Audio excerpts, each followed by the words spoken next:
जी बिल्कुल, इस वक्त हम मौजूद हैं इस्लामाबाद हाई कोर्ट के बाहर, जहाँ पे थोड़ी देर पहले साबिक वज़ीर आज़म इमरान खान के खिलाफ तौहीन अदालत केस की समाअत की गई है और 5 रुकनी लार्जर बेंच ने चीफ जस्टिस की सरबराही ने समाअत की है बाकायदा तौर पर, और उनके जो वकीला थे वो अदालत के अंदर मौजूद रहे, जबकि यहाँ पे सिक्योरिटी हर तरह से हाई अलर्ट रखी गई थी। पुलिस की इजाफी नफरी तैनात की गई थी, खारदार तारे और टैंक लगाकर रास्तों को बंद किया गया था और एक ही रास्ता दिया गया था अंदर जाने का। तो इमरान खान जब यहाँ पहुँचे तो सिक्योरिटी मजीद हाई अलर्ट रखी गई थी। हज़ारों की तादाद में यहाँ पे पुलिस मुलाजमीन को तैनात किया गया था ताकि किसी भी नाखुशगवार वाक़े से निपटा जा सके। तो इमरान खान की गाड़ी को यहाँ आने की इजाज़त दी गई और उसके बाद वो कमरा अदालत के अंदर वो पहुँचे। उनके साथ साथ शाह महमूद कुरैशी, दीगर जो पाकिस्तान तहरीक इंसाफ की क़यादत है वो मौजूद थी, और बाबर मान जो उनके वकील हैं वो मौजूद थे, जबकि हामिद खान उनके जो वकील है वो आज अदालत पेश हुए हैं और उन्होंने बाकायदा तौर पर आज दलाइल का सिलसिला जारी रखा है। तो अदालत ने तमाम दलाइल सुनने के बाद जो है हुक्म दिया है कि आपका जो जवाब दिया गया है उससे हम मुतमिन नहीं हैं। तो 7 रोज़ दिए गए हैं इमरान खान को जवाब दोबारा दाखिल करने के हवाले से। वो 7 दिन के अंदर अंदर जो है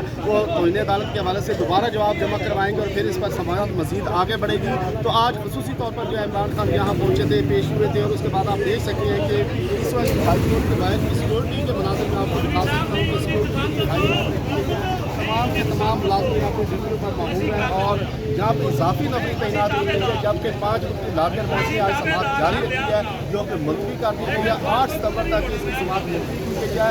8 सितंबर को इसकी समाअत दोबारा होनी है, इमरान खान पेश होंगे और उनके वकीला की तरफ से जो है वो जवाब दोबारा जमा करवाएगा। जी।